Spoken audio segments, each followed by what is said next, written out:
coal. I know a lot of people who say, don't worry about the future. We have huge supplies of coal. We have 250 years of coal at current use rates. Be very careful. Calibrate what people say when they tell you at current use rates. Now, if we had 250 years of coal, and we don't, I'll come to that in a moment, but if we had 250 years of coal at current use rates, if you increase that use only 2%, that's not much. We'll have to do more than that. But if you increase it only 2%, it shrinks to 85 years. The power of compound growth. And if you use some of the energy from coal to make it a gas or a liquid, because you can't put coal in the trunk of your car and go down the road, it now shrinks to 50 years. And one other observation, we have no alternative but to share it with the world. Let me tell you why. Because if we get oil from coal, we're then not buying some Saudi oil, which somebody else can buy. So it has the exact effect of sharing it with the world. That is inescapable. There is no way to avoid that. So now that 50 years, since we use 1/4 of the world's supply, and that 250 years was at current use rates for us in this country, not the whole world. Now that 50 years divided by 4 shrinks to 12.5 years. So if we had 250 years of coal, and we increased its use only 2%, converted it to a gas or a liquid, and shared it with the world, and we have no alternative, it'll last 12.5 years. But the National Academy of Sciences says we haven't looked at the coal reserves since the 1970s, and they believe there's more like 100 years at current use rates. So that 85 years and 50 years now shrink to something roughly half of that. And the 12.5 years sharing it with the world may shrink to something like 5 or 6 or so years sharing it with the world. The coal is there. It is huge. But our use of energy in the world is huge, huge. 88 million barrels a day. Each barrel having the energy equivalent of 12 people working all year. That's an incredible amount of energy. Just look at the road you travel home on tonight and see the cars there, and that's replicated 1,000 times in our country and thousands of times around the world. I was in Beijing a little while ago, and they banned bicycles in parts of Beijing. There's no room for them, so many cars on the road. I was late to an appointment in Beijing because of traffic jams, late to an appointment in Moscow because of traffic jams there. I was there in '73, and the streets were almost devoid of cars. You saw a military vehicle now, and then that's all you saw then. A whole different world now. Well, there's nuclear, and we now get 8% of our total energy, almost 20% of our electricity from nuclear. That could and probably should grow, but the nuclear we're now using, which is light water reactors using fissionable uranium, is limited because there is a limited supply of fissionable uranium. That won't last forever. There are breeder reactors. Nobody uses them for energy production. There are breeder reactors, as the name implies, make more fuel than they use. You buy some problems with those, like you have to enrich the fuel, and it's weapons-grade stuff, and you have to move it around, and there's challenges for terrorists getting it and so forth, but you get energy from it. Then there is the only silver bullet that gets us home free, and that is nuclear fusion.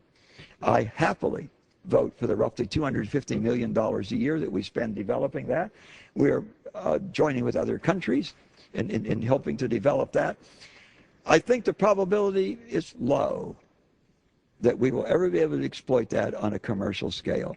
Now, if you're sanguine, believing that we're going to solve our energy problem with nuclear fusion, you probably think you can solve your personal financial problem by winning the lottery.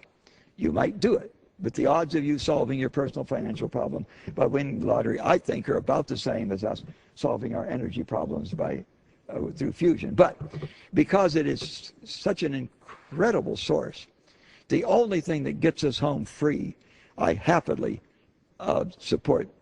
And I'd support more money if we had more skilled people out there who could be looking at this.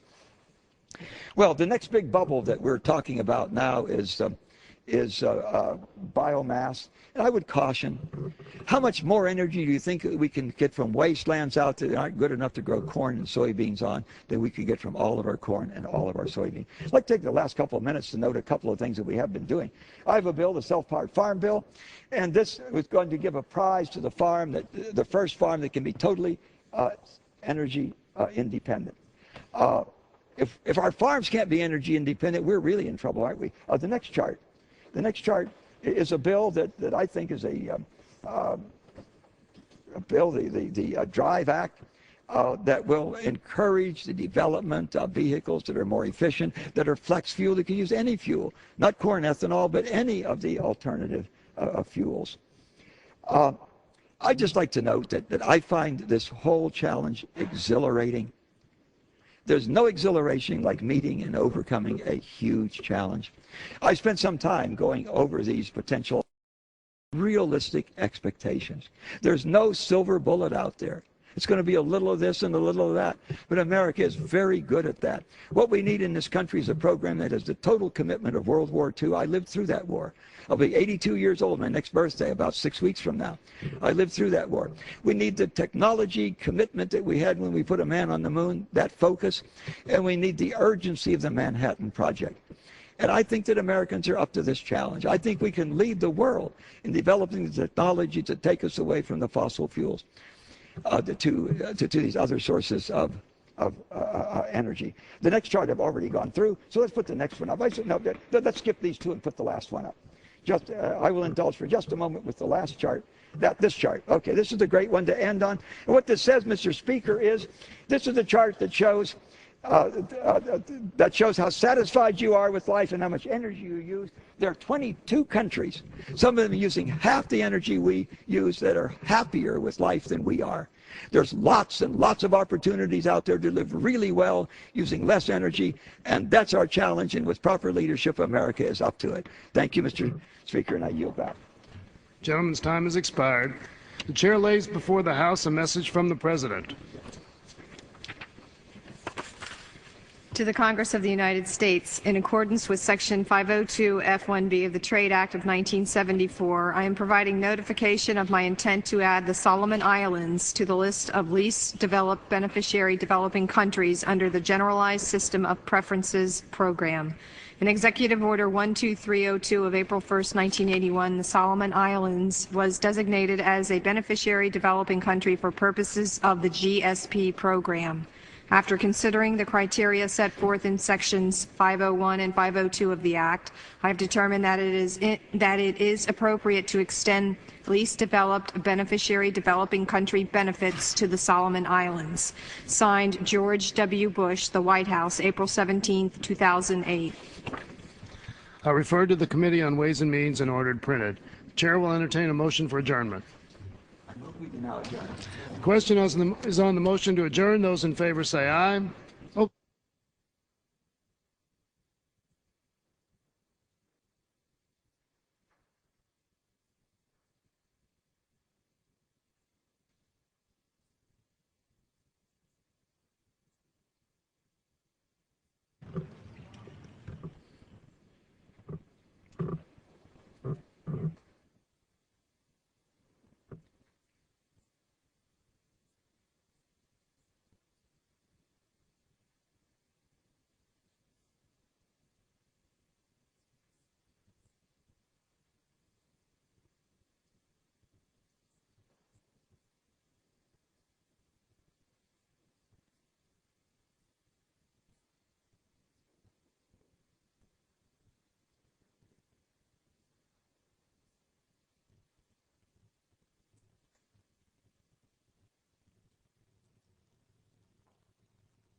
Question is on the motion to adjourn. Those in favor say aye. Those opposed, no. The ayes have it. The motion is agreed to. Accordingly, the House stands adjourned until 9 a.m. tomorrow.